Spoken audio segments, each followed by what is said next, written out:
Subscribe and press the bell icon to never miss a video from NYOOOZ.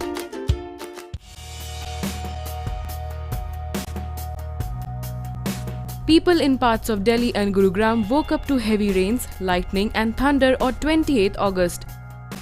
Though the rains brought down the temperatures, it also caused waterlogging in many areas, resulting in traffic jams. Some Gurugram schools have even announced holiday, and waterlogging has led to massive traffic jams in many areas including Huda City Centre, Iffco Chowk, Gold Coast Road and Honda Chowk. Several residents took to Twitter to share their harrowing experience due to waterlogging. In coming days, mild to heavy rains are expected in Gurugram and Delhi. News Desk.